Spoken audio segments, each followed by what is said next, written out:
All right, good evening, everybody. This is the unofficial third day of the 12 days of Christmas, the actual second. And I'm so excited for every night of the program, in fact.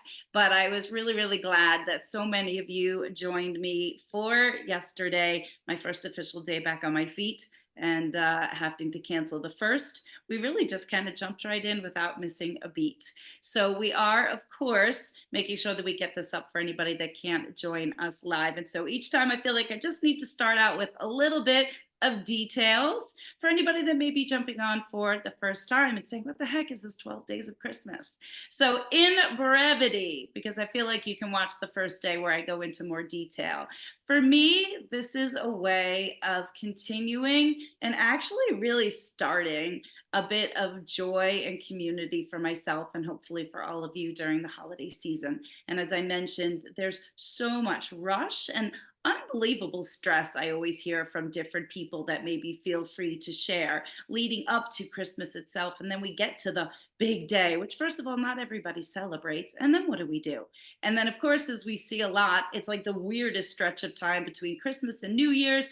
And I just felt like I wanted to find something and a way in which we could all celebrate, continue to spread joy. I could relax and find some joy, and I absolutely love doing this. And one of the other things that I wanted to do was to continue to share the really cool people that I have around me with all of you. And so, really, the best part of this is, especially like tonight, is that you guys are going to be meeting somebody potentially new for the very first time and learning about them and what they do and things that we've had going on behind the scenes that I managed to keep a secret. So super excited about that. So welcome. That's the 12 days of Christmas. And of course, we have to throw a little bit of fun stuff in there for you guys. So new this year, at the end of the program, so you have to manage to get all the way through.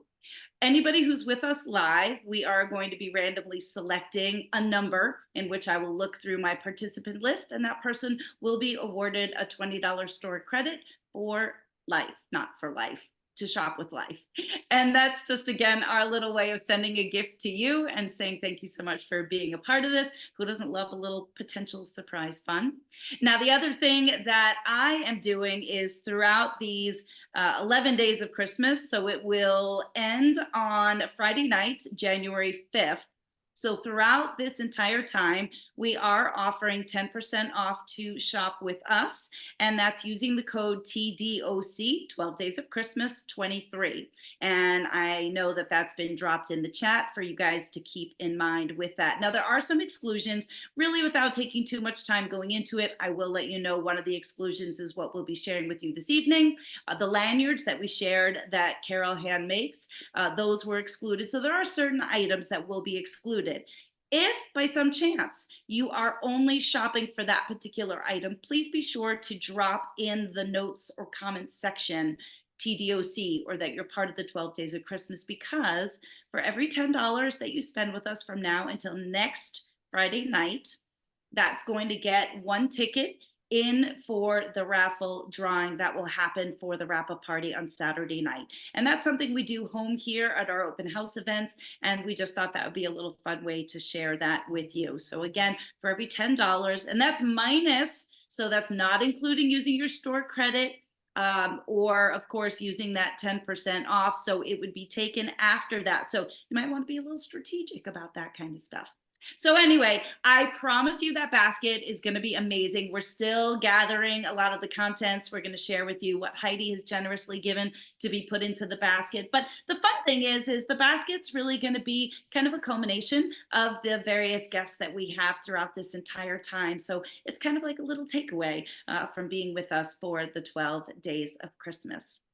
And I think that's all the goods that I've got for you. But in return, many of our guests will also have some of their own special surprises for you as well. And of course, a little later on, Heidi will share what she's got for you. But most importantly, we're just really happy you're here. And I just want to say thank you so much again for showing up and being a part of this with me. I have no problem saying that I think for many of us to try to get a new idea or something out there, you're still like that little kid that doesn't know if somebody's going to come to your party. And that's the truth. And I was just so happy to see so many people join me last night and again tonight as well. And that's never going to go away. So I really appreciate it, guys. And without further ado, I'm just checking my list. Oh, you know what, guys? One more thing. While you're with me, I'm going to post on social media, but I did have a very last minute change. For tomorrow night, Kevin and Ray from Needles at the Ready podcast were supposed to be with us. I knew that they were suffering from some COVID cold issues. It seems to be going around. So unfortunately, they're not going to be able to join me tomorrow night. I'm hoping to be able to roll them into another spot later on in the week. But meanwhile, Lisa Westervelt, who I had to cancel on for our first night from Stop, Drop, and Knit, who her and I have been involved in a collaboration since October. So she's going to now get back on and she'll be our guest for tomorrow night. So you're going to want to definitely tune in for that. If you've not already seen the sneak peek of the January colorway that her and I will be dropping the second Friday of the month, which I believe is the 12th, but don't quote me on that. So that's going to be a slight change. Just want to let you guys know about that as well before we officially begin. So with that, I had to think about this, Heidi, because I realized that it's actually almost full circle to the time when I met you first. Yet, I feel like I've been working with you in so many various ways. Like we talked early on, then we had a little bit of a break, and then we picked it up and true to my form, once I kind of sink my teeth into something, then I just kind of like steamroll through. It always takes me a little bit. I've got a lot of ideas, I've got a lot of beginnings. There's always like a few middles and then there's some ends. And that's something I always remember that a previous supervisor once mentioned from my previous workforce. So I never feel bad about that. And you were amazing and just picked right back up with me as well. So because of all of that, I feel like I know you so well. I feel like my people must know you. And then we chatted earlier and I'm like, no, they've never seen you.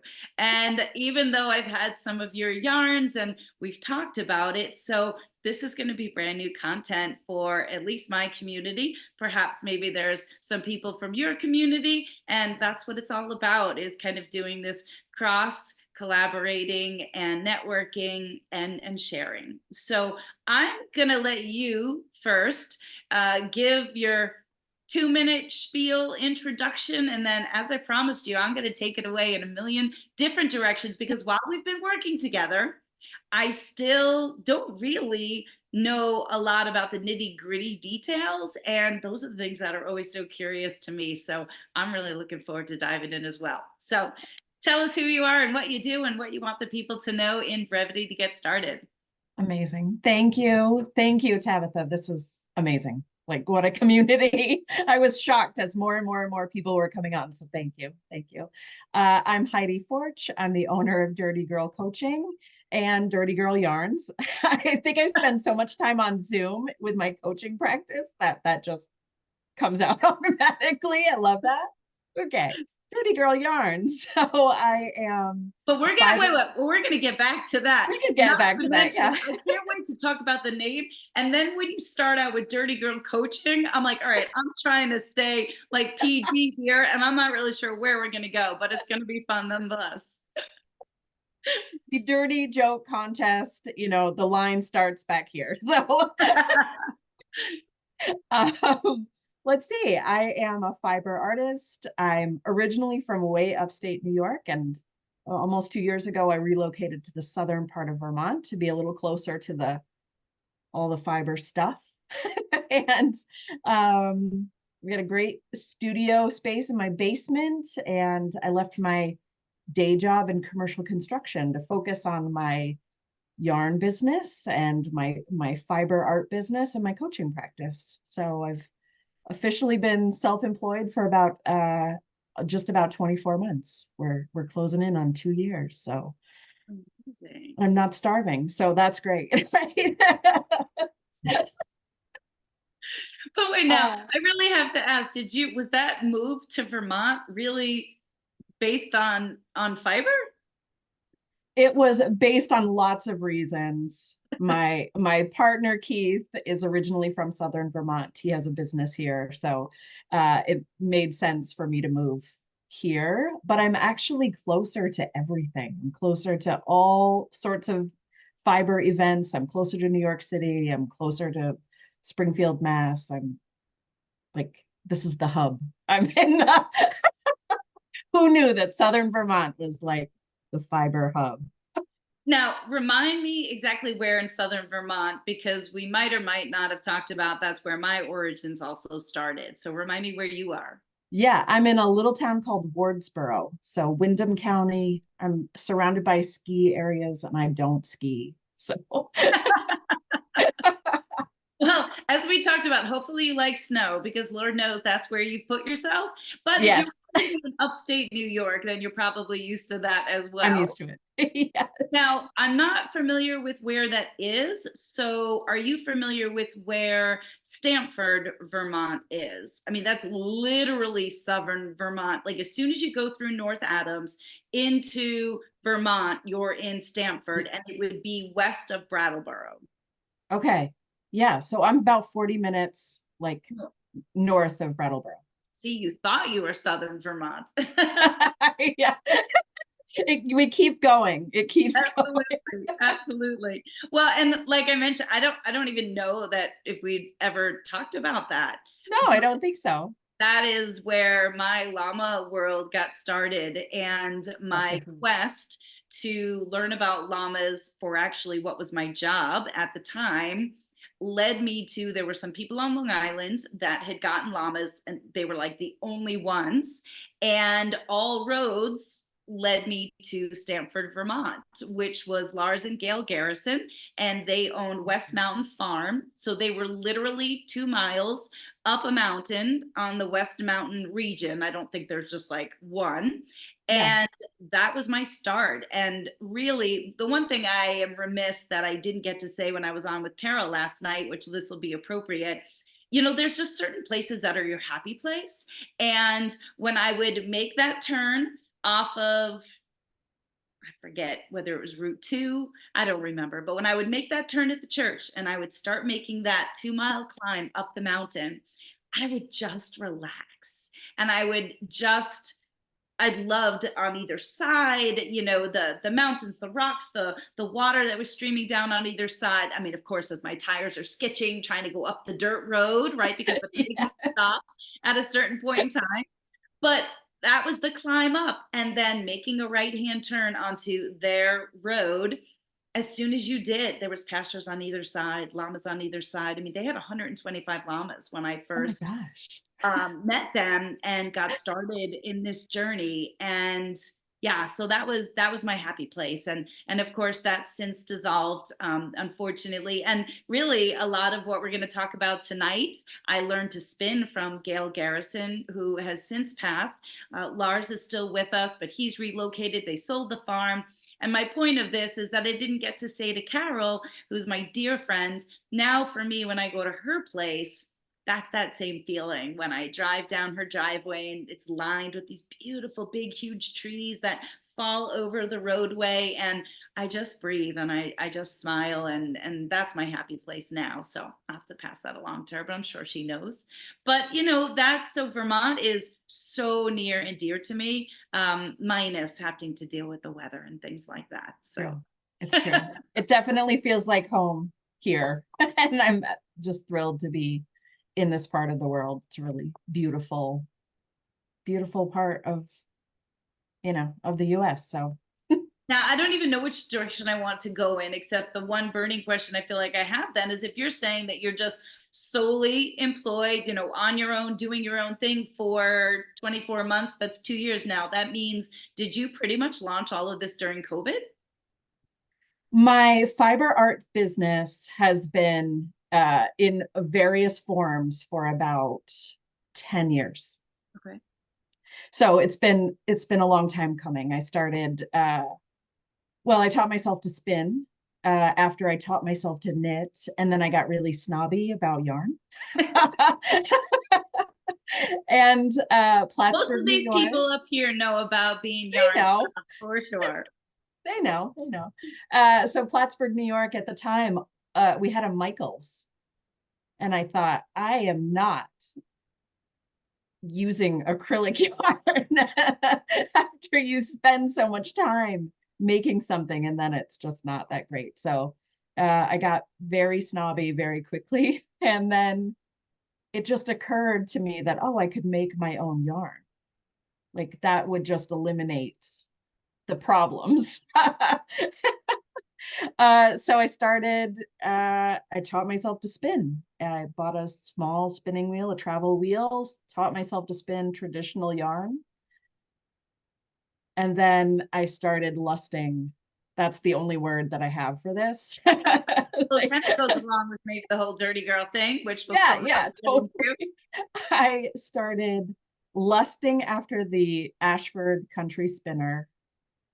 I was waking Wait, up. what? Wait, back up. So I then what know, right? more? So, okay, so you learned how to knit first, then you decided you want to learn how to spin. Yep. Of course, that's the opposite journey of mine, which is always really fun. But either way you're going down the rabbit hole. If you're knitting Yes. and you're spinning, or you're spinning and then you're knitting, it's just like you're done. Yeah. But what was your first wheel? Did you start on My a wheel? Did you start on a drop spindle? I was gifted a drop spindle Okay. and I used that for about 6 or 7 days. And I thought, excuse my language, screw this. You're like, I am not getting anywhere fast. I hear you. There has to be a better way than this. And I ended up doing some research. I had a very small budget and I found a company that was based here in Vermont. They made these cool little travel wheels. I'm not even sure that they're still in business. They were making wheels. It was called the Merlin tree. And they made this adorable folding wheel called the hitchhiker. And it fit Oh, I've into heard like of that. a canvas bag. And I taught myself to spin on it after a few glasses of wine. And That is always the key. You just cannot be tense about it. You just have to let it go. yes, yeah, Absolutely. the Now, is wine that is a key. single treadle or a double treadle? That was a double treadle. Okay. And so I mean, look, guys, we're probably gonna, again, as I always promise, to geek out on my own thing. And I'm not sure how many of you that are on with us, other than Sue, that are spinners, feel free to drop in the chat. Or if we're using words that you're not sure of, feel free to be like, hey, what is that? And I did drag out my wheel. I dare say I have to dust it off more than anything else these days. But my roots were in spinning first, and then I learned how to knit, just because I'm weird. And of course, I started with the animals first. So it seemed a little more of a natural progression, when you're working with the actual fiber itself in hand and then figuring out, what to do with it.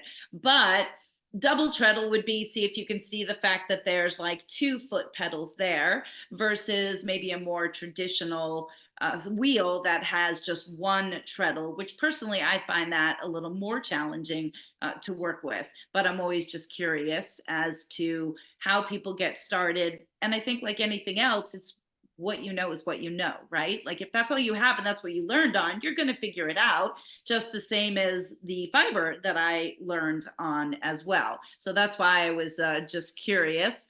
So Lisa's saying that she's working on her drop spindle and drinking wine. Now, of course, with the drop spindle, there's a disadvantage because perhaps a little too much wine, and then you'll know why it's called a drop spindle, right? Quickly. Start hitting the ground faster than you know, but you just got to stick with it and enjoy for sure. So, in terms of getting going and spinning a more traditional yarn, so let's say, to elaborate for people that are listening, I'm assuming then you're talking about a double ply, more evenly consistent type yarn. Absolutely. Right. I have to ask though, because I'm actually, Sue, you need to remind me. I'm going to bring this out for our chat because I still have my first skein of hand spun yarn, and I was trying to think of different content. I'm like, no, I'm going to save this for Sue. So I'm going to bring it out because I made sure that I hung on to it. And when I used to teach spinning lessons, also, people would be so disappointed in a way about what their first yarn looked like. And the joke I would always say is that's art yarn and people pay a lot of money for it. So I'm They do. curious. I'm curious, how was your, your early yarns? Because getting that consistency is pretty tough. I feel like it didn't take me that long. I certainly had a lot of overspun, overplied, like weird, wacky yarn. But yes, it's all art yarn. Um and then it didn't take me long. It felt like I don't know, the power of my ancestors was there with me, like showing me how to do this. Since I didn't actually have anyone teaching me, I was relying on YouTube videos and then I don't know, just blind intuition, I guess. Now, there was Faith. no guild or anything for you to be able to access when you were in upstate New York? There was nothing that I knew of.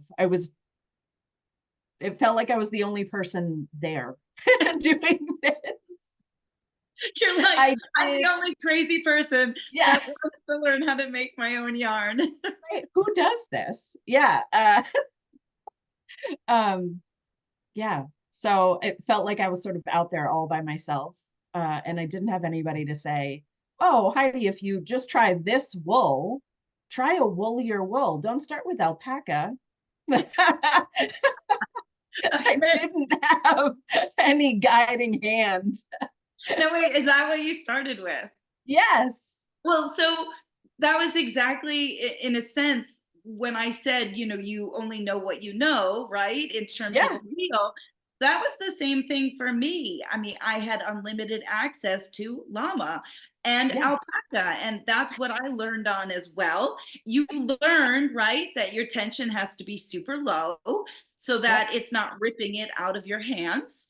And so for people learning, perhaps maybe along with us, now when I'm encouraging newer people to get started with spinning, you do want something that has what I call a little more stick to itiveness, something Yes. that's going to grab onto the other fibers a little bit easier while it maybe doesn't feel as luxurious for some people.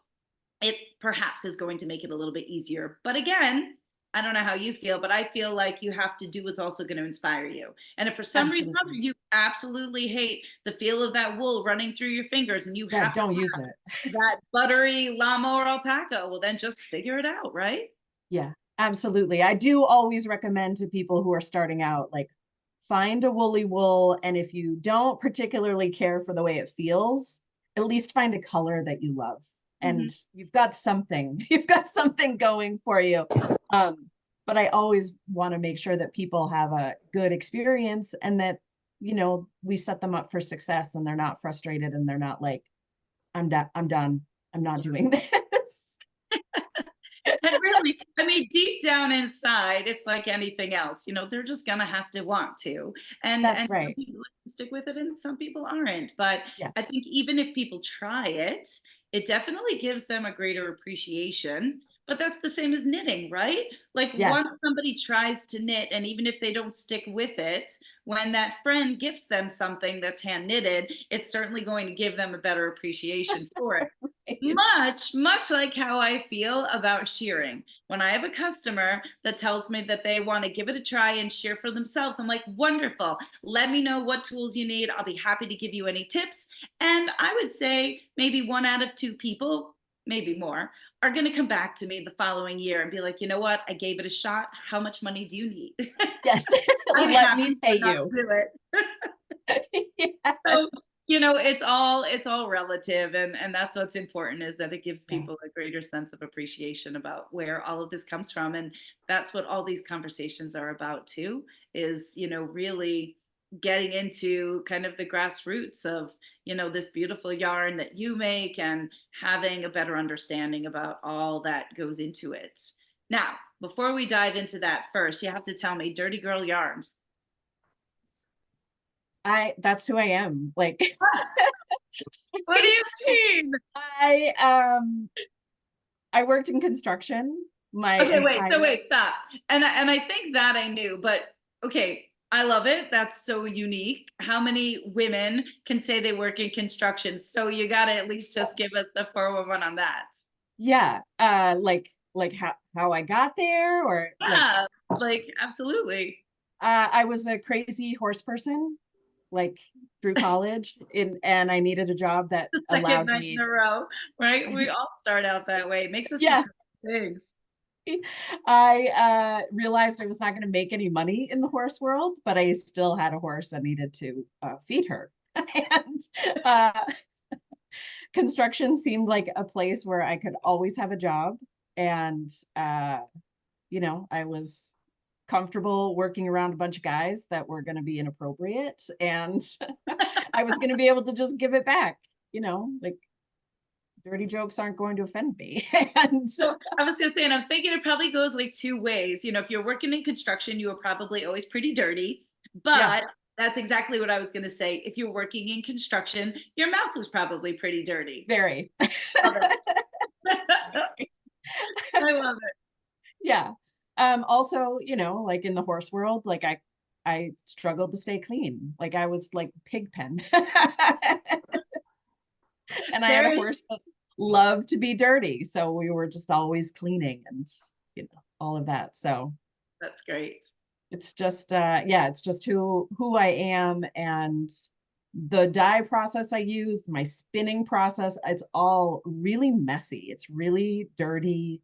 There's yeah, it's just Well, it's a good conversation piece. And I think that's what's great about it, is to come up with something and to feel comfortable enough to come up with a business name, a branding that suits you, makes people laugh, smile, and then yeah, naturally those people are going to gravitate towards you as a result of that also. And at least nothing else is going to make them ask. absolutely, absolutely. And it's like if people are uncomfortable with it, they're not my people. Right? If I'm getting the look, if I'm at an event and people are like, what does that mean? Like if they're if they've got a great sense of humor and they want to know, we get talking and it's great. But if they walk by and they can't make eye contact, they're definitely not my ideal customer. Well, I mean, and there's a great message there as well. I mean, really, in life, we should all just do what we do. I mean, if we all spend time trying to catch up with trends or do what's popular or, do what we think is going to sell, then our true passion, our true selves are never going to come out in that. And No, so, I think you're exactly right. I mean, even in terms of my own colorway and things that I do, fragrances that I use, for my skincare. I'm always going to do what I enjoy because I feel like then obviously I'm going to promote that the best. And if somebody wants something else, they're going to go somewhere else because there's yeah, plenty of things out there for everybody. So for I sure. do love that part. And of course, I want to get into the fiber and the meat and potatoes of it, but I still think it's really interesting. And you, of course, threw out there first your dirty girl coaching. And I know from speaking with you from our conversations that you told me about your life coaching. So I'd love for you to just take a few minutes to talk about that because look, I mean, this is not just about fiber and everything is interesting to me and I'm sure to many other people. And who knows, maybe there's somebody out there that is also curious about what that is and feels like they need life coaching. So tell us about that. Where does that come from? And I don't even know like, how do you get started? And definitely I'm Yeah. not coaching anybody, that's for sure. Well, the idea is that first, nobody needs coaching, but everybody deserves coaching. And it's just more of the same of like what makes you happy? What's the thing that lights you up? What's the thing that makes you you and doing more of that. And not doing the things that everybody thinks you should do or uh just kind of yeah, breaking out of the mold that we Mhm. sometimes find ourselves in and just getting to our real selves. That's the basis of it. And so I help people, find jobs that they really are passionate about. I just got a testimonial from a client who's been a baker and she just messaged me and said, I love my life. She left her day job and she's opened a bakery, and she's like living her best life, working harder than she's ever worked, but she's, over the moon about what she's doing and what she's creating. So I love helping people get into those jobs that they are really, really passionate about, get into relationships that they're excited about. Just take better care of themselves because they're worth it. So how, it really, in all seriousness, so how is life coaching different than, which I love. I mean, I feel like in today's day and age, it's a little more accepted for people to openly talk about going to therapy and things that, better help themselves. And it doesn't always have to be, about your mental health. Of course, that's so important, but it can also just be, I equally have done it as sort of like a sounding board, because I oftentimes don't have anybody else to bounce things off of for work, as some odd entrepreneur that I decided to be in this field. And it's nice to get feedback, or maybe develop a little more confidence when I was hiring and doing those kinds of things. So how is what you do different from where somebody would see a therapist, in their community, or is it the same? It's a great question. It's totally different. When most people go to a therapist, they're going for, maybe a diagnosis. Maybe they've had some trauma, they've had maybe addiction issues, or their addiction issues in their in their world, abuse, that sort of stuff. And they're going for a diagnosis and some expertise that the therapist, who's the expert, has to impart on them. And with a coach, I'm not the expert in anybody's life but my own. That's it. So we establish a partnership. I offer accountability for people when they say, I want a new job. Okay, let's come up with a plan. Like, people know what they need to do, but then they're not always accountable to themselves to say, okay, I'm finishing my resume. I am going to do some networking. I'm going to apply for these jobs. I'm going to apply for this job I don't think I'm actually qualified for. But I'm going to say, well, let's do it. Let's do it anyway. um, so there's an accountability piece, but also we talk about who we are, at our heart and soul level, talk about who we are at that essence versus our survival mechanisms. We bring a lot of bullshit from our childhood. We we develop a lot of great stuff before we're 10. A lot of weird and wacky behaviors. A lot of our self-confidence issues kind of stem from way back before we were 10. And so just identifying that and kind of deciding when that's going to work for us and work in our favor, and when it actually is going to be helpful to be vulnerable and to be the most confident version of ourselves. And so I'm just curious, because I do find it interesting. So what did you, and I'm sure other people, because look, I'm sure some people would be skeptical of the concept. And at the same time, other people might find it intriguing, and not knowing that there's a resource out there like that. So do you have to go to school for that, or how are you certified in a sense to, be providing this information for people? Or are you just, at full disclosure, like, hey, I'm just a little bit step up above a friend, because I'm not just going to tell you necessarily what you want to hear. I mean, how does that work? The great thing about entrepreneurs is that sometimes you don't need any sort of certification. I didn't like that route. So life coaches out there don't actually have to have any education. They don't have to have any certification. I decided that a bit of training might be in my best interest. And I actually did a year-long life coach training program, leadership and life coach training program in New York City. So I spent a year working with other coaches and just getting really top-notch training. And I'm currently in the process of getting a certification, which is a professional coaching certificate. And I'm working with my own coach to kind of hone some skills and yeah, just get it on paper, get a certificate. Yeah. Yeah. No, and I think that's great.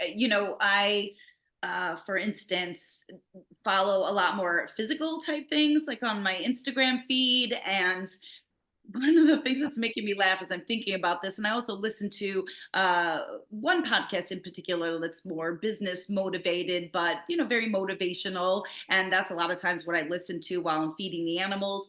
And there's a comment that always comes up about the 20 somethings that are out there job coaching, or for me the 20 somethings that are out there providing physical fitness coaching. I'm like, well, sure, you look great, you're 20.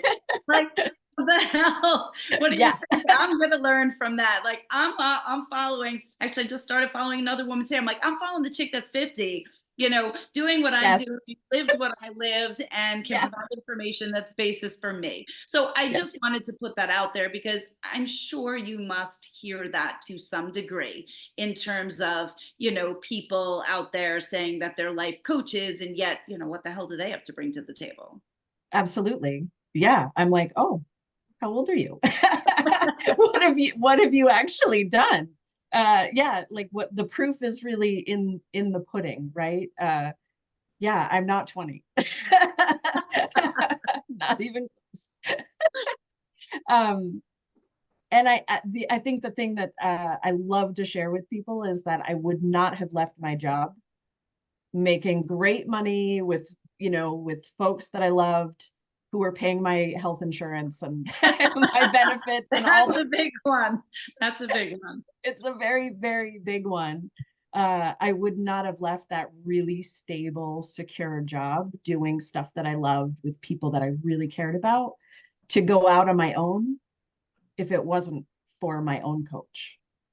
Like it just would not have happened. I would not have had the motivation to just uh do the things and to get into like the really healthy, happy romantic relationship that I'm in, because I've got, we could go on and on about all the bad choices I've made in the past. That could be a whole nother show, of which Yeah, yeah. we're Just all sign in me it, up. right? We are all in it. But I mean, that's almost not to say to pay it forward, but I mean, you just said it right there. You were able to make choices for yourself based on how somebody else was able to help you. And then that, in a sense, motivated you to be able to carry that forward and do the same thing, which is amazing. Yeah. And, as long as it's making you happy. And as I always say, none of us are going to be rich doing this, right? So we might as No. well just really, really enjoy the hell out of what we're doing, because that's what it's about. And when you're truly joyous about what you're doing, people see it and they want to be part of it. So I was just super curious about it. And, that's again why I do these things. I mean, sometimes it's completely selfishly motivated. Like, really, in that moment, I kind of forget everybody's here. And I'm like, you know what, guys? If you didn't really want to learn anything about that, I don't care, because now I have more knowledge and information. And that's what this is all for. But I will say, I'm happy to admit it's very similar to sometimes the resources that I reach out to is just, again, I call it a sounding board in terms of just helping to build a little confidence and making business decisions, and not looking for a cheerleader. Looking for somebody, again, that's going to hold you accountable. I've learned about myself, I'm that kind of person. If there's somebody that I say I'm going to do XYZ to, I'm not going to show up next week unless I did that. And if Yeah. I didn't do it, I'm canceling that Yeah. appointment until I get my shit together. So, Oh, sometimes it's just really good to know yourself and to be self aware that way. yeah. So, how do we balance Oh, that out with then the fact that you are spinning this super cool yarn? So, I'm going to start off this segment by saying, and this is not even blowing smoke up you at all. So whenever I'm at a fiber event, so last year, almost full circle a year ago, I was at Vogue Knitting Live. I usually wait until Sunday, which is a little quieter, and then I'll kind of cruise around and check out the different vendors.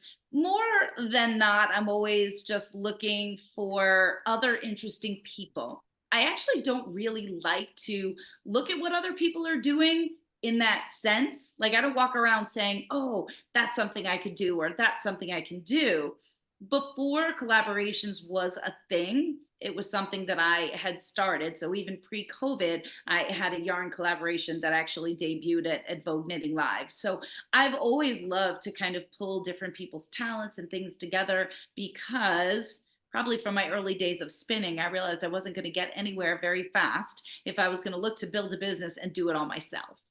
And I will say at the same time, sometimes I get knocked for that in terms of like, well, you didn't make this all yourself. Well, heck no. I would just be sitting on my ass all day long doing nothing or just feeding animals by myself. You know, that you have to reach out and you have to create this community, you know, to be able to build each other up. And so that's always my goal.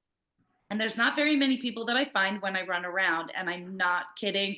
I love art yarn. Through the course of the years, I have two other people that I can think of that I had the pleasure of working with that created beautiful art yarn for me to be able to carry. And I hadn't had it in a little while. I will say, my friend Bryce, and right now his business name is escaping me, which I feel really bad about. I'm sure somebody will drop it into the chat. Spinaway Farms, got it.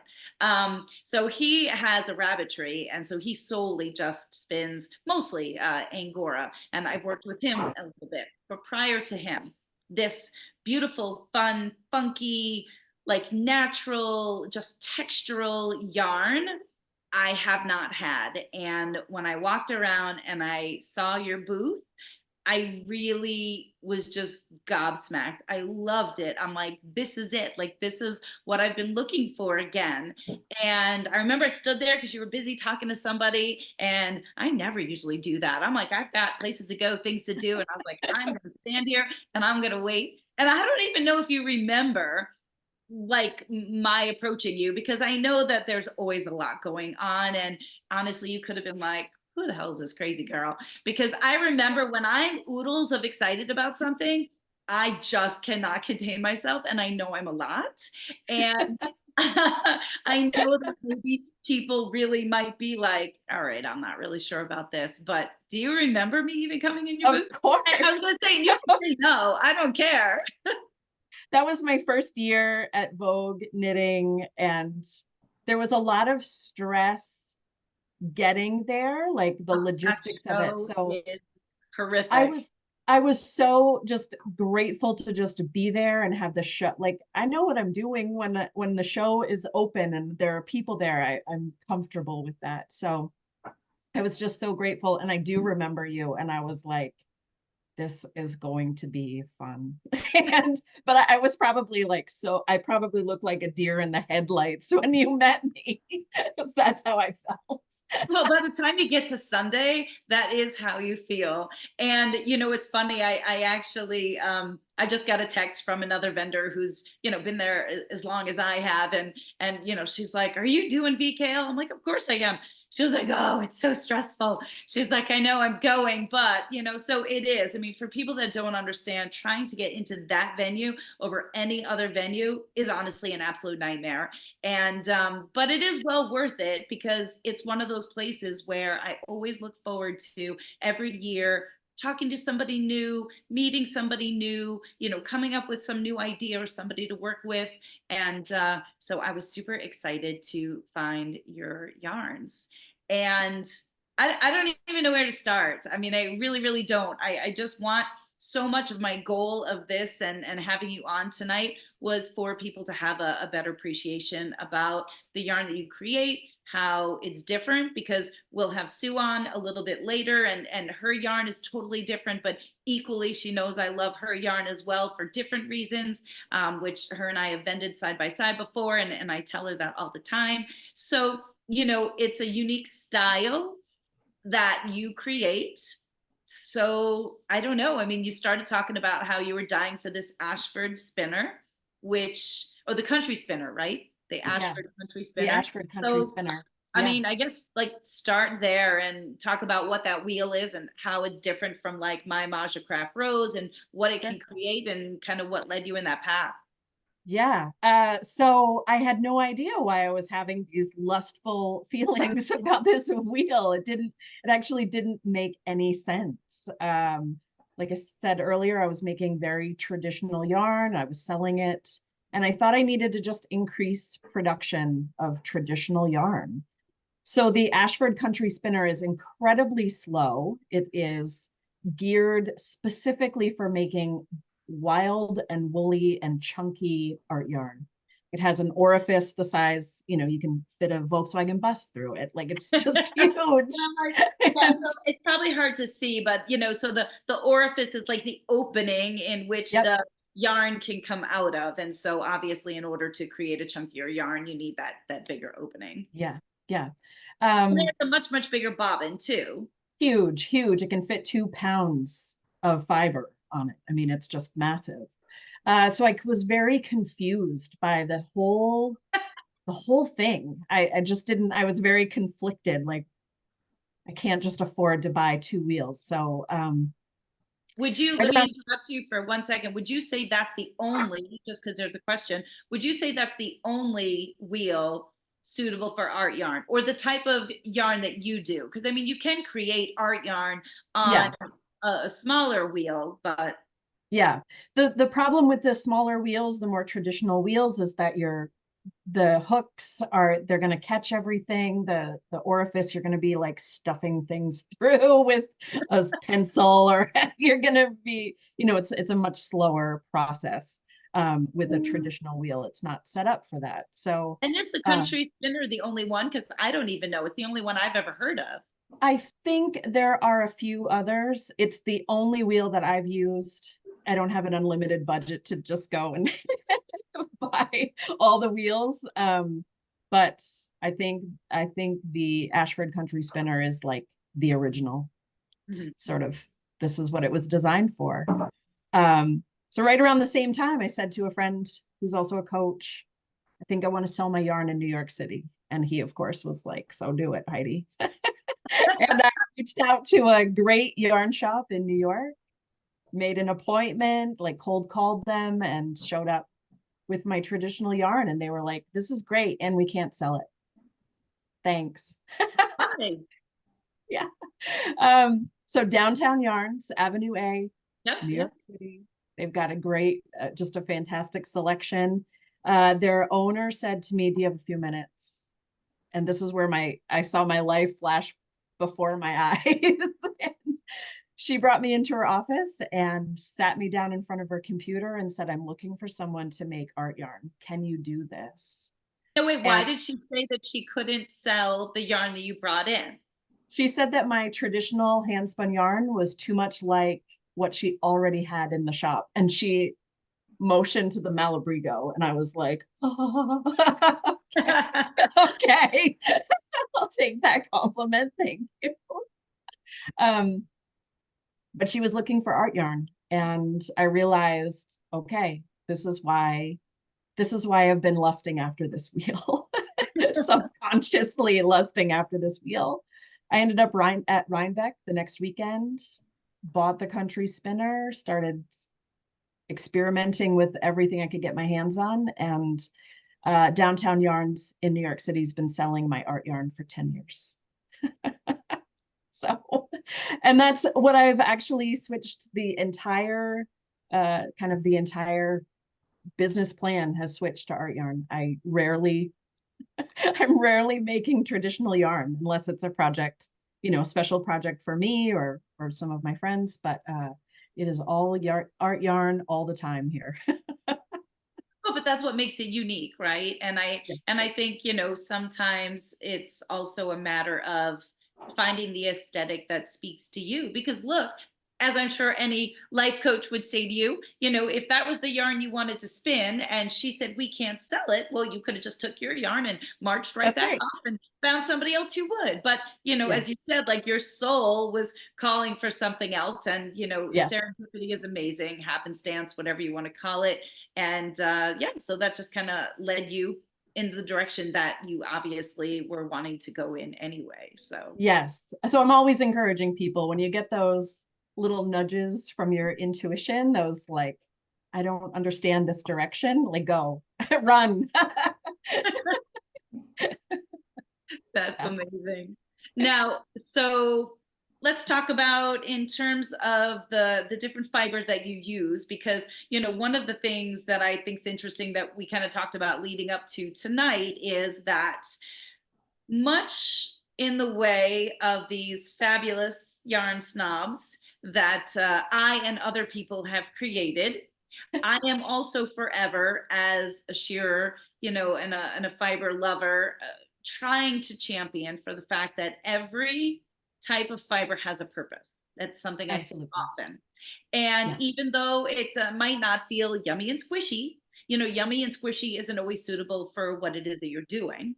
Yet Yeah. one of the things I love about hand spinning is that you can take something that is maybe not so yummy and squishy, but you have the unique ability to trap air in it or preserve the actual what we call lock structure or the architecture of the fiber to promote that softness, where otherwise turning it into a more traditional two-ply yarn is going to have it feel coarse.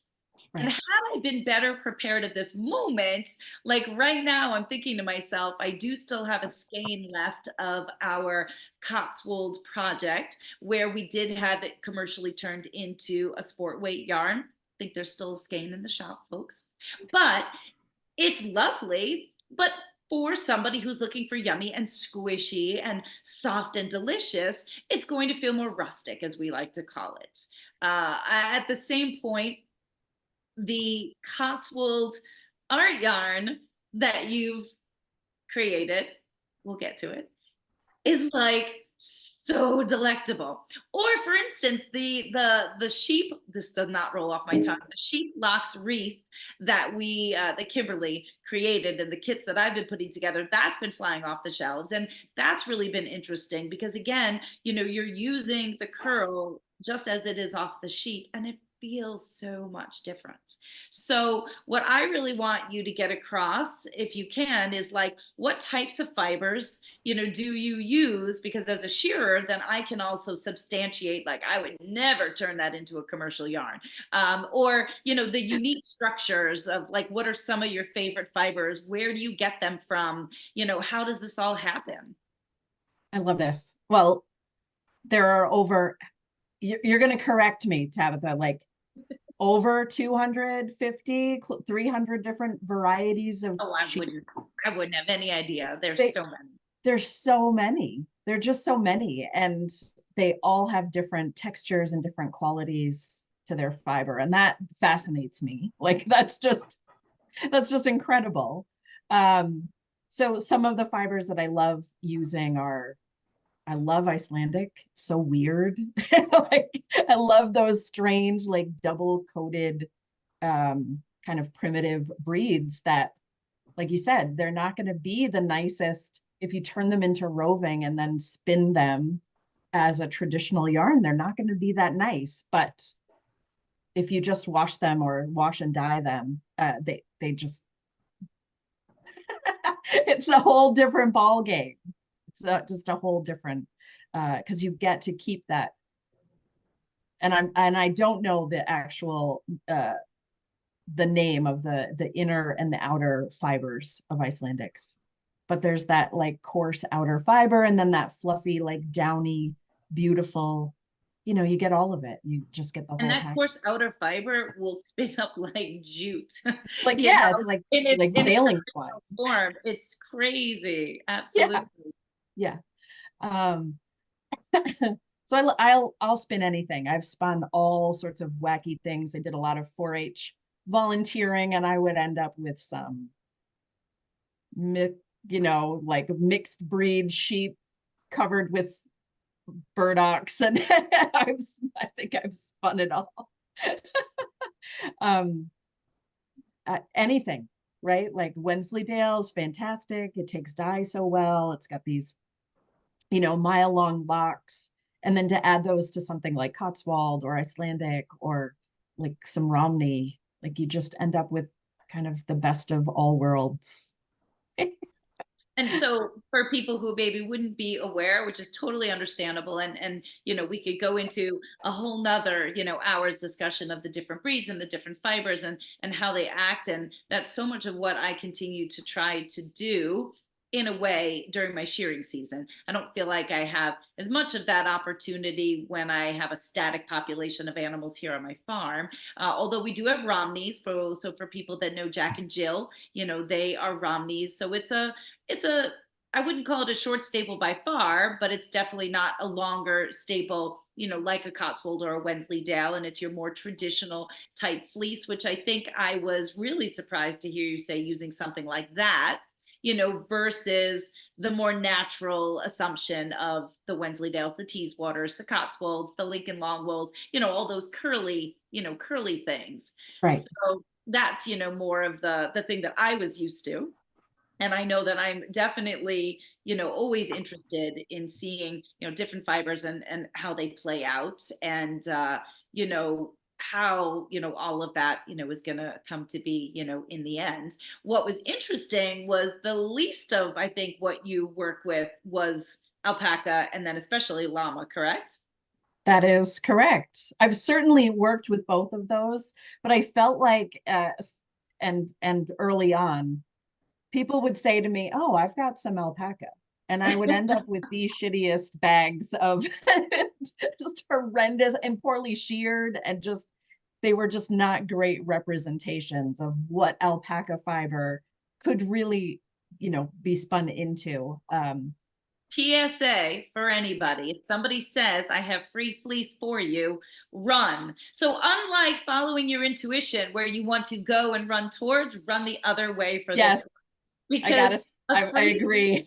a free fleece, there is a reason for it. And as much as I Yes. say to people, especially back in the day when all I felt like I heard was alpaca was gold, I'm like, no, no, no. There's really some shitty alpaca that deserves to be in the garbage, and it's all about age and nutrition and the cleanliness of Yeah. the fleece. And exactly like you said, if they know how to shear. So, those are always the hard lessons, of which I equally have gone through myself as well.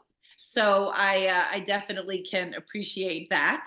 And the one thing that I'd love for you to talk a little bit more about is like how you access these fleeces, because again, going through this, and as people see your yarns or people see what we have in store, and I know I'm killing you guys, and you better try to hang in if you want to hear the details of the drop of this fabulous yarn that's sitting behind me, because I'm super uber excited about it. I just want you to hear a little bit more, and then I'm going to start grabbing these skeins, and then we're going to talk about them individually, because they're just absolutely amazing.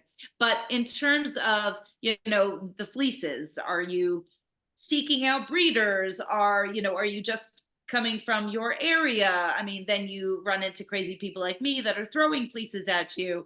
But and are you purchasing the fleeces? Like, really, what goes into that first step? Are the fleeces raw? Some of my community here just delved into their first opportunity of washing locks because they wanted to make this wreath, and I'm like, I don't have time to wash it all. So here's the kit, and here's how you wash the locks, and now you have a better Yes. perspective of it. So how does it come to you, and in what form? Yeah, I buy all my fleece raw. I find them at different events, different fiber festivals. I will, pardon the pun, scour the fiber festivals for the weird and the woolly, fleece that have sort of an interesting, different sort of lock structure, or they're a different kind of color combination.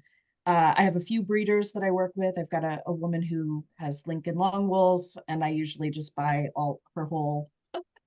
After she shears, I take it all home. So I have a few folks like that I've established great relationships with, and they call me and say the shear's coming in 2 weeks. When can you be here? um, And are these so yeah, generally people, not to interrupt, but I do that all the time. Are these generally people that are not otherwise utilizing their fleeces? Because most of my community are aghast to really realize how many people out there have fibered animals, but yet are not mhm. utilizing the fleeces because it's just not their focus. Yeah, most of the people that I get fleeces from, they're focused on raising the animals, right? They want to have the livestock. I do not want to keep sheep. I do not want to keep alpaca. Like, that's not my focus. So I do try to find people who are not actually utilizing their own fleece. Uh, you know.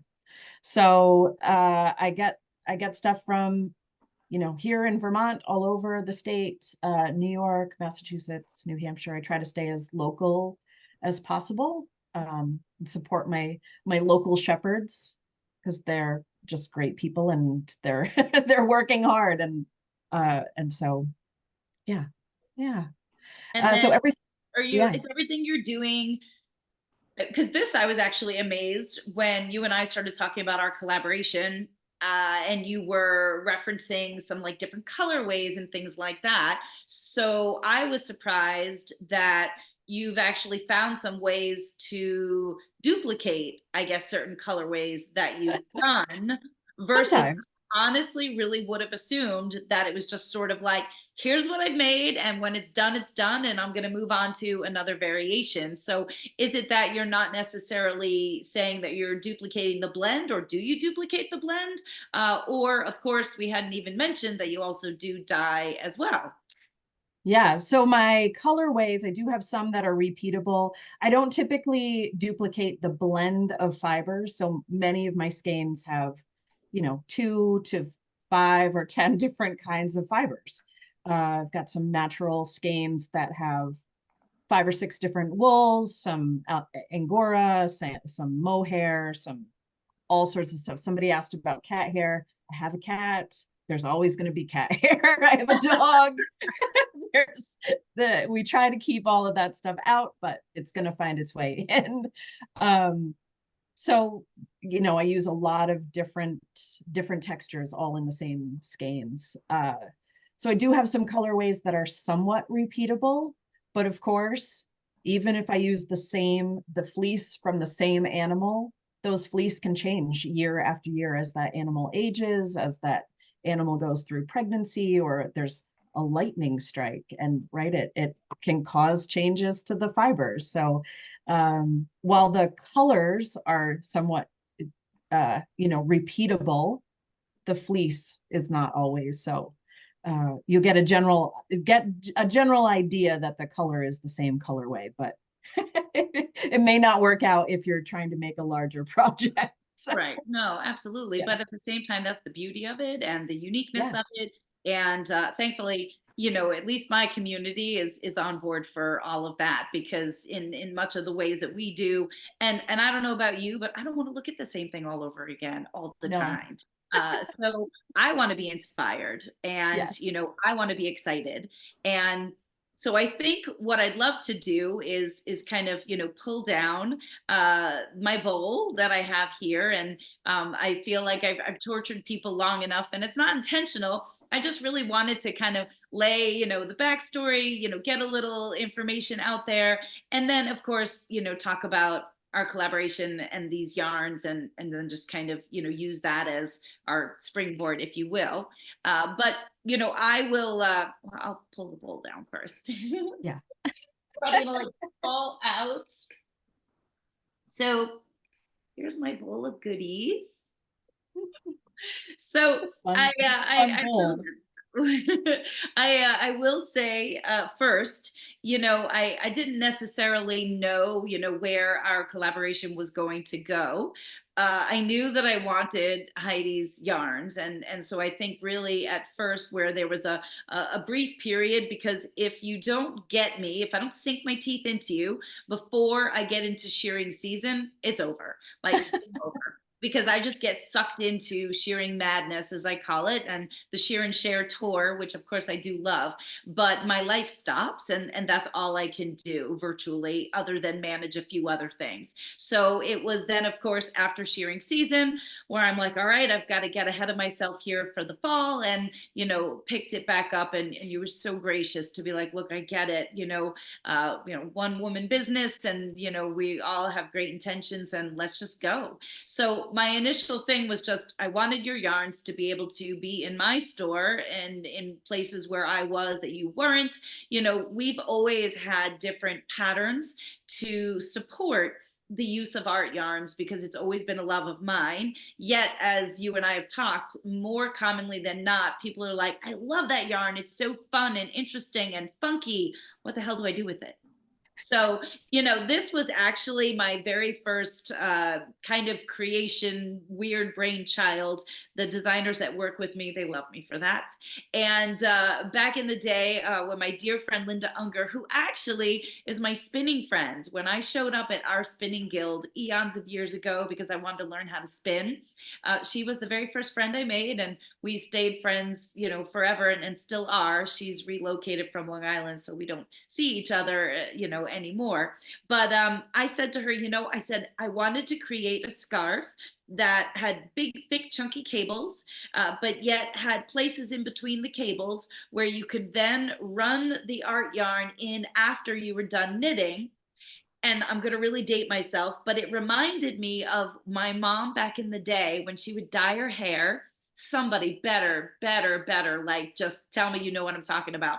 She would put this plastic thing on her head that had all these little holes, and then she would Yes. tease out her hair, and that's how she dyed her hair, or so I recall. So that was my that was my thought process, is that I wanted a yarn that had a lot of curls, loose curls and texture, so that you weave it in and then you literally intentionally pull out as much texture as you want. And if that wasn't your jam, then it can also be just taking a natural color and then maybe darning in a pop of color, because everybody knows I'm always a champion for combining the natural with a pop of color. So either way, that was how this was created, so that you were just, these are yarn overs that created eyelets in between each cable. So this is our Connecticut River scarf.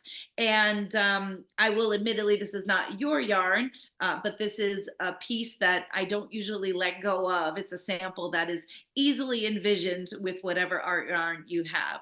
So I wore this in honor of at least talking about some different ways that you can utilize it. And I have actually another piece that you and I have been kind of co-parenting in terms of the sample, for you I to love also that. be able to have some support for people to have inspiration when they see your yarns. So after we started talking, now I will say I do have some of Heidi's yarns in the shop. I had them for Rhinebeck Sheep and Wool Festival, had them for a couple of other more local events. We were both together at the Fiber Festival of New England, but yet still worked cooperatively because she was like all the way on that side and I was all the way on this side. So it worked out wonderfully. But at the Fiber Festival of New England, she graciously supported my crazy idea, which I've never been able to do except for once. And I still have that skein of yarn and I forgot to bring it. So I'll have to show it at our next spinning one. But to be able to take my own fibers and have those done into art yarn, so that there was a connection, not only to the fact that you know who spins it, but you know exactly where those fibers come from. And that's what we've created. So that is what we have for you. That is what is dropping tonight. And I honestly could not be, I can't even, like, it almost like literally brings tears to my eyes to be able to then know, like, okay, these are the animals, that are in here. And so fun, because some of the fleeces I gave you, I had the names of them. Now, obviously, what I wanted people to understand is the unique nature of this and how much goes into this to be able to create these yarns. And I do want to say, in case I start losing people, remember, guys, you do have your code TDOC23 for 10% off, but I am letting you know that is not going to apply to these yarns, which have been live on my shop since we started. I just didn't tell you. Maybe some of you have found it. I have no idea. I will also say, and this is not a sales pitch, this is for you to understand what goes into it. Heidi has assured me, for the most part, I'm not getting anything else before I go to Vogue Knitting Live at the end of January, because of the time and the commitment that it takes to make these yarns. She does still have more of my fibers. We are going to continue this project. There will be more coming down the pike, just not immediately. So I just wanted to share that with you, as you're learning about what we're sharing with you, and thinking about, what it is that you'd like to do. And I'm not even really sure where to start, because every time I opened up a bag, I would just squeal and get so excited. So I think I'm going to start with the more just kind of like, subdued, neutral, and one to go with. Do you realize I also had to try to coordinate my outfit, because I'm like, I needed to make sure that the yarn would like show up against what I was wearing. So I'm actually going to just take this off so that it doesn't kind of go against the yarn that I want you guys to be able to see. So this is our first. Each one of these makes me so damn freaking happy. It's not even funny. So guys, Cotswold. I shear so many Cotswolds. I have Cotswold fleeces coming out my ears, although you have basically almost depleted a lot of my good curls, and yet I sent Heidi home with a bag of super delicious Cotswold curls in order for her to play with. So I think kind of like the first more expected, if you will, was that she created an art yarn solely using, whoops, sometimes a couple little curls fall out, solely using the Cotswold yarn. So, I mean, I think you can very easily see the texture and the fun and the curls. The one thing I was personally surprised about was the absolute softness of this. So just maybe using each one of these yarns, talk about this process, because there's different techniques. So is this lock spinning, core spinning, like what do you call this? Yeah, I used to do core spinning. I found it took a lot longer and I needed to speed things up. So this is a lock spinning technique. Which is Um, what, for people to understand? Basically you take the part of the lock, the part of the fiber that was closest to the animal, We and would that call that gets the cut end. the cut end of the fiber, and that's what actually gets spun in so that that gets locked in to the yarn as I'm spinning, and you just sort of apply more and more of those cut ends to create the yarn. Now, when I look at this closely, so there are some slight like darker hairs. Now I know when I've worked with some other people, do you then wrap anything, do you ply anything over it? Are the dark hairs just maybe coming from some natural, like I did have some naturally colored Cotswold, maybe there was some stray grayer curls, or that's what I was There's just curious. Yeah, there certainly could have been some of the stray, uh, the natural Cotswold. That one may also have had some of the llama, I actually. don't, this one did not. It didn't? Okay. Or at least based on the card that you sent me, because I did make sure I had all of the cards with me to Okay. reference. But this one in particular was just Just the Cotswold. straight Cotswold. So yeah, but I mean, look, at the same time, the interesting thing about that is, you know, this is what I would call as white as real white gets, which means it's not 100% white. It's a natural animal. You're always going to have stray hairs, stray colors, and white is not pure white. Although, I mean, you did a really, really great job on the scouring of this, but it's more of like an ecru, I would say. Yeah, it's a very natural color. I try really hard not to over wash, um, because then it just strips all of the good stuff out of the fiber. It's like just stripping your own hair. Yeah. So they're washed very gently to kind of keep the nice feeling to the fibers. So this definitely has a lot of texture. And then, like Heidi said, you can kind of see the tips. So you're taking the blunt end or the cut end, and then that's getting trapped in essentially as you're spinning, twisting, creating the yarn. So I would say this is also, so this is like compared to some of the others that I'm going to show you, it's got a heftier weight to it. The yardage is the same on a lot of the skeins, but there's a big difference between the predominantly llama fibered skeins versus the predominantly Cotswold skeins. So in terms of the heft of it, in different ways in which people might be looking to use it for sure.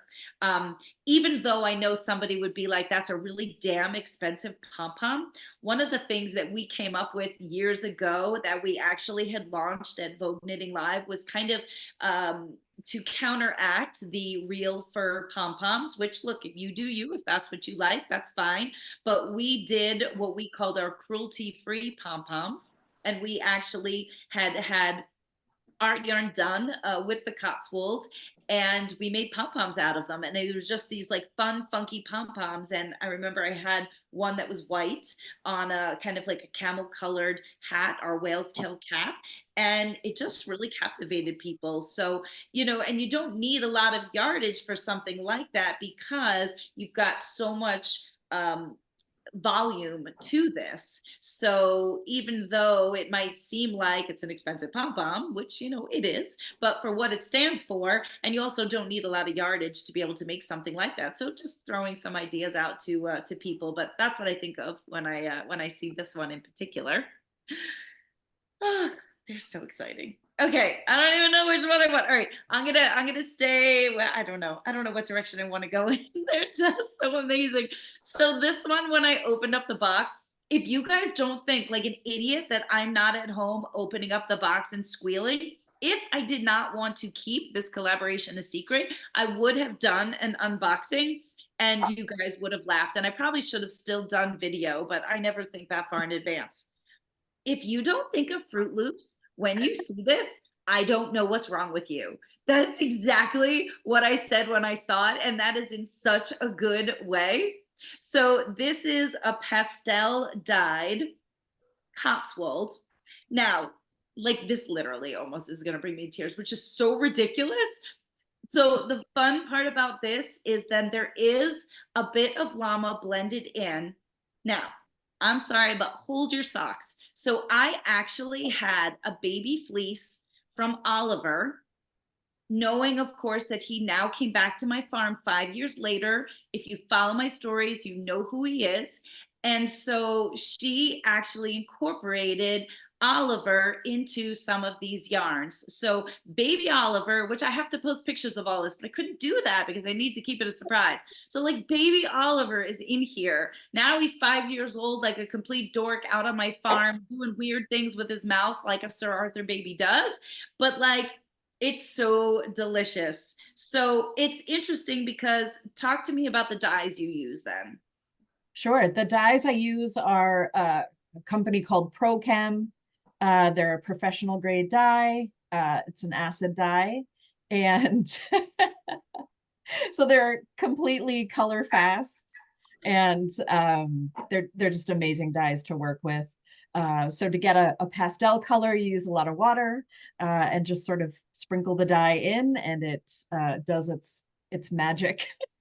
Now you're dyeing the locks, so this is another thing. So you're dyeing the locks prior to spinning, correct? Correct. So all of the wool that you sent me, I actually washed it and dyed it. That all happens at the same time. So shampoo, hot water, citric acid, the dyes, that all ends up in chafing dishes and then into my studio oven.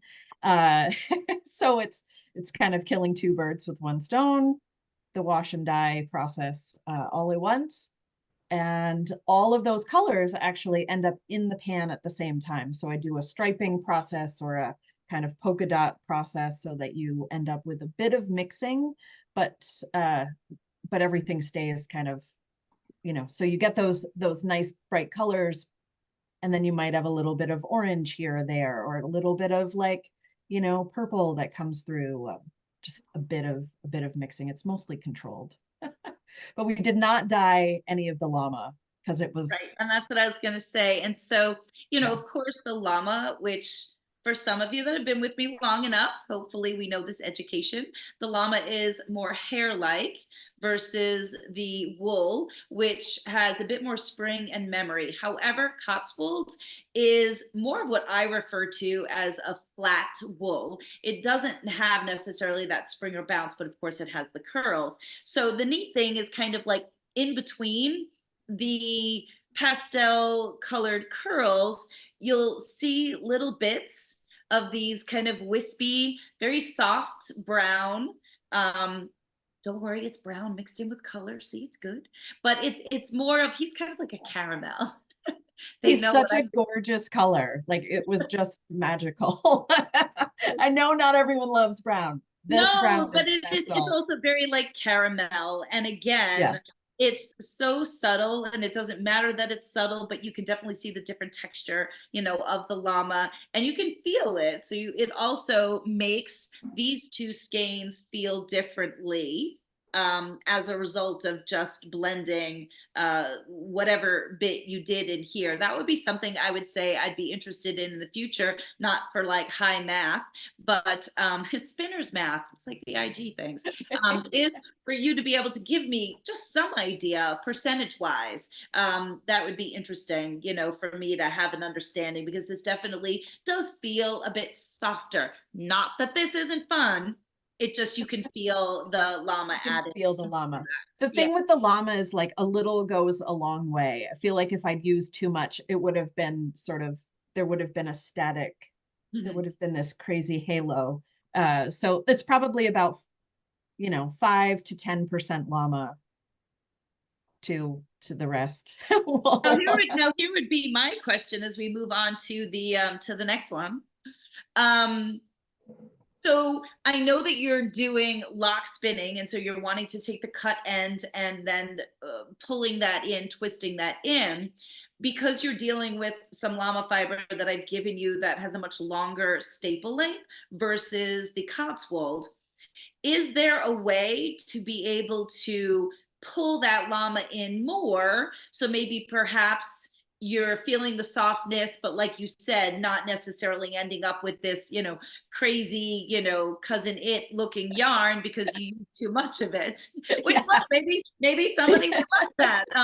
We did have a yarn from you that we got that we sold super easily, and it was definitely fun and funky and looked like some kind of animal, and it was fun. But so is there a way to do that to trap more Absolutely. of it in? Absolutely. Yeah. It's I can't even explain how I would do it. It just would happen. I Well, don't have the words. as long as it can happen, then cool. Um, so this is the next batch. Now, you in particular called this one In Dreams, and I think that's where that sparked our conversation because I guess this is a colorway that you have done before. Is that the case? This is a colorway that kind of came out last year at Vogue Knitting. I could not keep the skeins in stock. They flew off the shelves. So I decided to repeat the colorway or as close as I could to that original colorway because it just paired so well with the llama fiber. It was The the thing I perfect was going to match. say, yeah, and the thing that I like about this one, which is probably going to be hard to show, but in the pastel, I feel like there's more happening with the colors in the pastel, which is super cool. I love it. But in some ways and somehow, you can definitely see the llama wrapped in here more. It pops out a bit more. It's definitely a very like autumnal theme. However, the surprise I'm telling you, I can't even, like, I'm seriously, genuinely this excited over these. The surprises when you're looking at it, then you see pink. So, like, you think in your mind, like golds and oranges and yellows and chartreuse. And then all of a sudden you're like, wait, there's a little bit of pink in there. And it just works.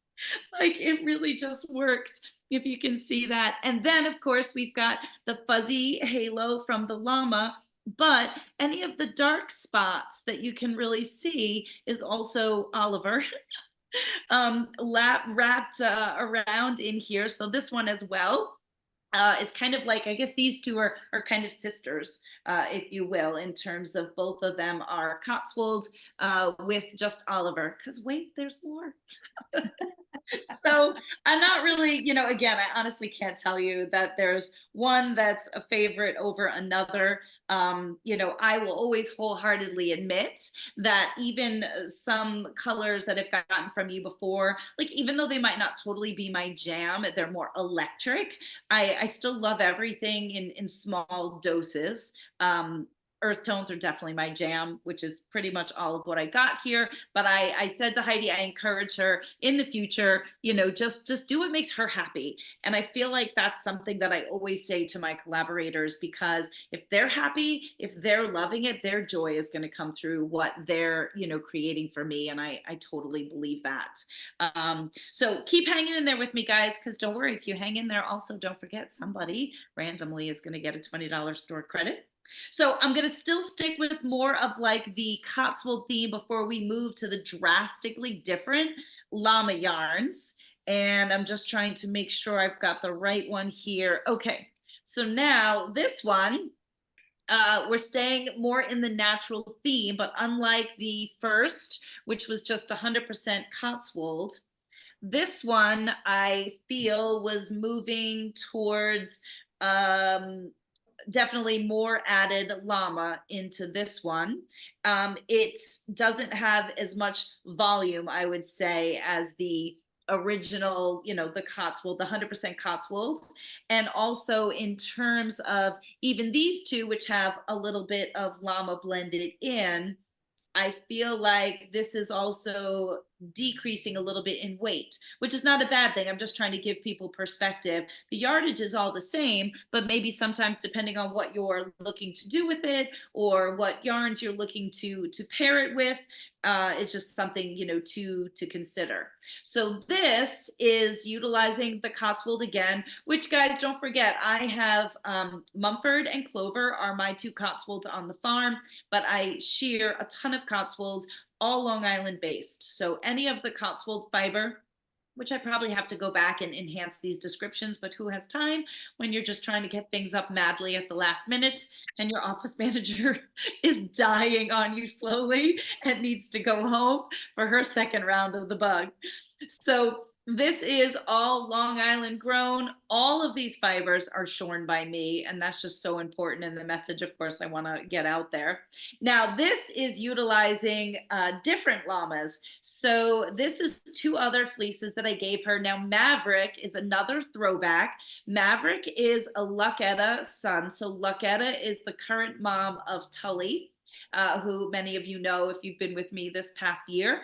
Maverick was a few years back, and he is actually Sir Arthur's son. I almost have to double check because I can't quite remember how many years back he was. And he lives on a beautiful farm in Pennsylvania that I still shear for, and actually lives with his brother, and they look almost exactly alike.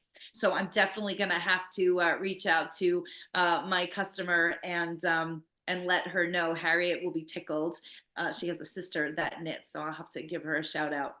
And then also, in addition to Maverick, there was another fleece that I gave Heidi, a female llama named Quintessa. She's not actually mine. She does live down in Virginia or North Carolina. I think North Carolina, and Louisville, North Carolina, to be exact. And she actually lives with sheep as well. So this was a fleece that I happen to have and gave to Heidi. I'm definitely going to make sure moving forward, I'm procuring exactly just what are my animals, but still all shorn by me. And so again, different colors, different textures. Now these fleeces, Maverick is a more rich chocolate brown than Oliver. And Quintessa was actually, she should have been a tricolor, or at least it was like a brown, black, white kind of, if I Yes. remember correctly. Yep. So this is really almost kind of really cool marled yarn, because you're getting the background of the Cotswold, but then you're really seeing the chocolate browns kind of popping out as you've got that wrapped around. I think I'm that one was also a natural Cotswold too. So it was more gray, more, there was Oh, just okay. You know the what? Now natural I color. do. Yes. Okay. Now I do see the Yeah. great. I can't remember what I threw at you because, of course, it was at the end of the show and you had like a clown car. There was not another single ounce that was going to fit in your car. And I'm like, just stuff them in. I'm like, they'll squish. So I think you literally took whatever you could just shove into crevices in I your car. think so, yes. But yeah, no, I can definitely see a little bit of the smoky grays, and I know that's not coming from the llama, so for sure. Um, so talk to me as we're kind of switching gears here because the last two skeins are solely llama, and I know, I mean, I don't want to like feed you what to say. I mean, I know you said that you've not had a lot of opportunity to work with llama. I know that you had some feelings about the llama fiber that I gave you versus others. So, anything you want to share as we kind of move into these last two completely luscious for different reasons? You For different reasons. you've certainly converted me. I've always like stayed away.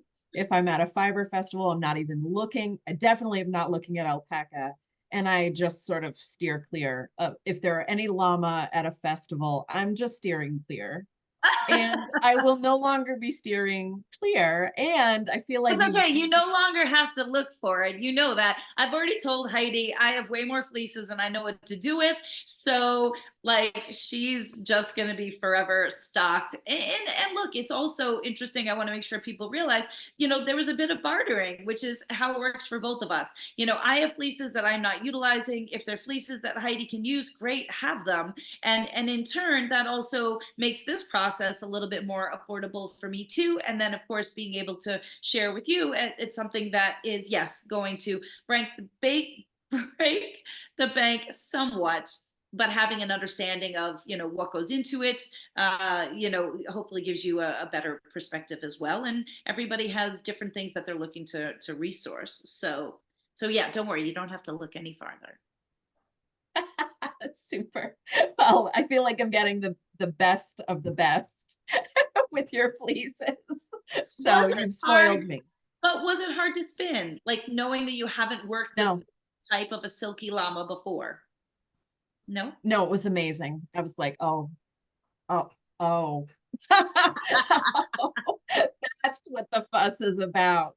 Oh, okay. Amazing. Amazing.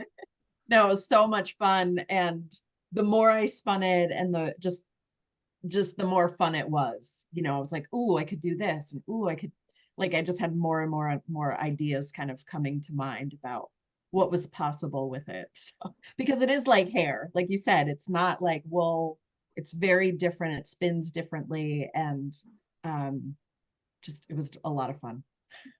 Yeah, and that's the thing. So these two skeins, which are solely, oh, actually, I shouldn't say that. So they're not solely llama. So starting with the one that's completely naturally colored, this one is solely llama. So this was a blend of Maverick and Quintessa, which, as I said, she was a tricolor. So that's where the white's coming from.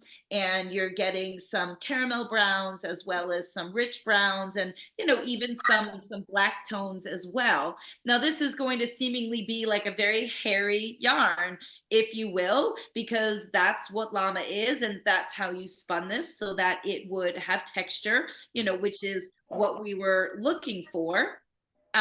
So you've still got kind of like all these flyaway pieces, but remember, as you knit them, you're probably gonna have the option to pull out whatever you want or let them kind of suck their way into the stitches or depending on what you use it for. Um, I will say the weight of these yarns is very light. So, for instance, I'm thinking of the Josie shawl that we've been showing people more recently. This is Kimberly McAlinden's pattern, which of course we gift. This just takes one skein of our fingering weight. And even though on this particular one, we used, some of your heavier art yarn that utilizes wool, definitely on a lighter weight piece, like that, creating tassels or creating fringe or creating an edge, on a fingering weight yarn or a sport weight yarn, is something that this would go beautifully for. But at the same time, of course, being able to incorporate it into the scarf. I think I wouldn't make a pom pom out of this. I feel like it doesn't have enough body. I mean, it would be a different kind of pom pom. It would be interesting. But I feel like if you're looking for a, more like textured floofy, curly, kind of pom-pom, you might not get, that exact look, or you probably have to use too much. I think maybe is more what I'm thinking. But so the feel of this, again, I'm not taking away from the feel on all the others, but this is like petting a llama. Again, when you hand spin and when you create this art yarn, there's just so much air in here, and the authentic texture of the animal is left intact. And you really feel like you're running your fingers, through their fleece. So, I mean, that's what's intended. So that's this one. And then because I did put in a request, which I know everyone's going to prove me right on this one. I put in a request that I wanted something natural, but that I wanted some sparkle. I wanted natural colors with just a little hint of interest to just get people, to be a little intrigued if maybe you're not necessarily normally a natural person. So this is the same combination. So it's Maverick and Quintessa, but there's also little bits of the corkscrew Cotswolds that have been thrown in. And then I know you can see it as I'm kind of running it in front of the screen. I'm going to scan it back up. This also then has, I love when it's like your wish is my command. And so again, I mean, it just adds just a little bit of fun. You can just see, so it's like that purple pink.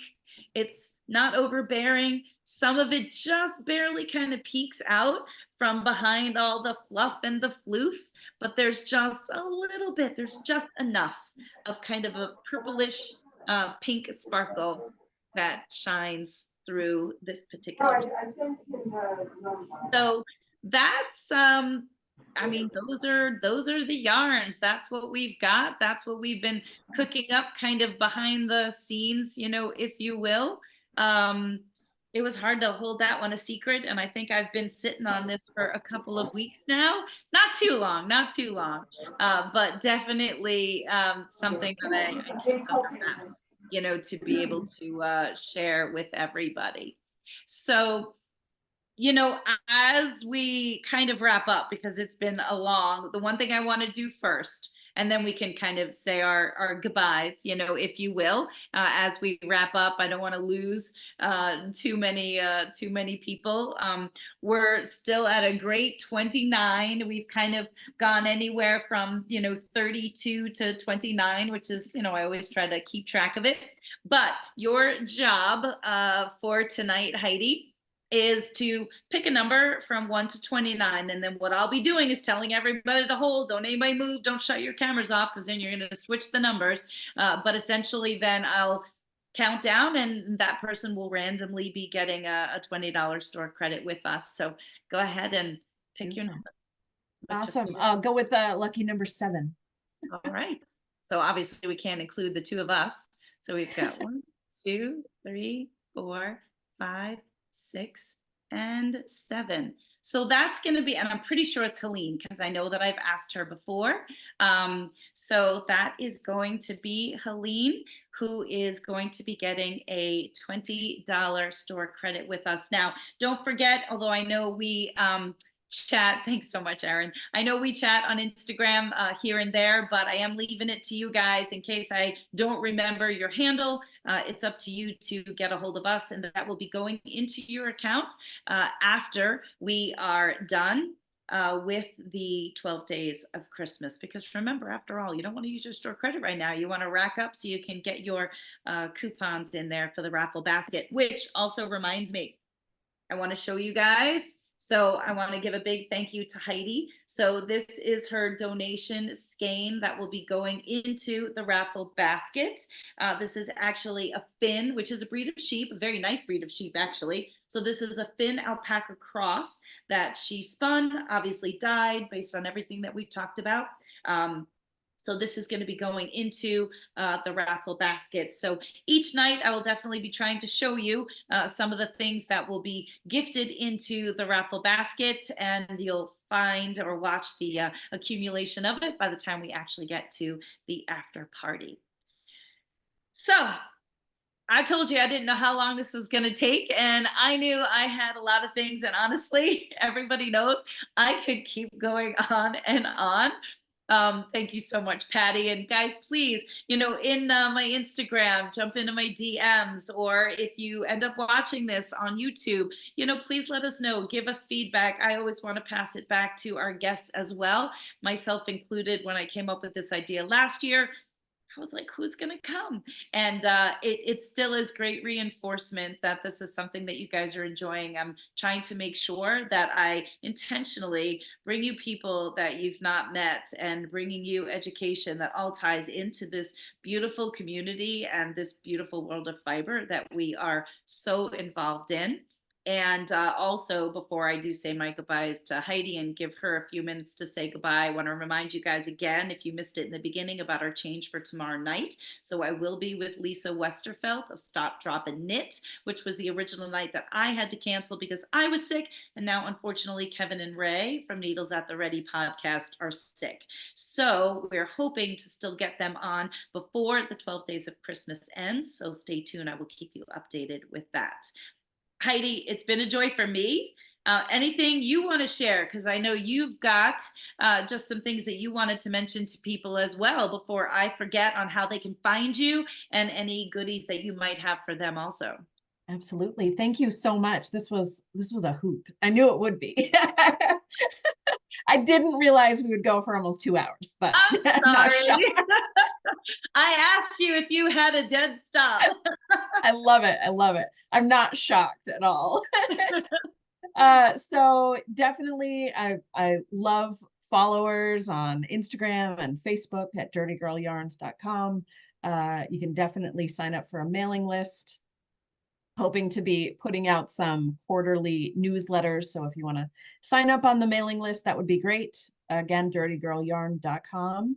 For my spinning friends, I would say through the 22nd of January, I'm going to be offering free shipping for folks that spend, $100 or more on spinning fibers. I'm going to be taking some photos, posting those on Instagram if you're a spinner or a felter. I've got lots and lots of hand-dyed roving that's ready to go to new homes. So Now, making sure just to specify to people, because you don't have an online store in that way. correct. So Yeah, encouraging people to reach out to you, like the old fashioned, believe it or not, you can email her, you can DM her, she will answer, she I will will send answer. pictures of what she Yeah, has. So just don't go to the website expecting to see like what you see on my end, but reach out to her directly to be able to, find out yeah, what she has if you are a spinner or a felter. absolutely. Thank you. Yeah, Great. And of I'm course, old for school. anybody that's going to be with us at Vogue Knitting Live in New York City, you can definitely see Heidi there, as well as myself. And it's been a Yeah, blast. thank you. Thank Gosh, you. well, Thanks, thank everyone. you. And thank you, everybody, for joining us. For all of you that hang in there with me every night, whether you're working on something or you just have us in the background, I really, really hope that you've enjoyed it. And we're just going to continue. It's just getting started. So, hope you guys have a great rest of your evening. Thank you so much. I can't tell you how blessed I am. Honestly, I just absolutely love doing this. So, guys, good night. Thank you. I look forward to chatting with you on social media, and we'll see you again tomorrow. Bye, everybody.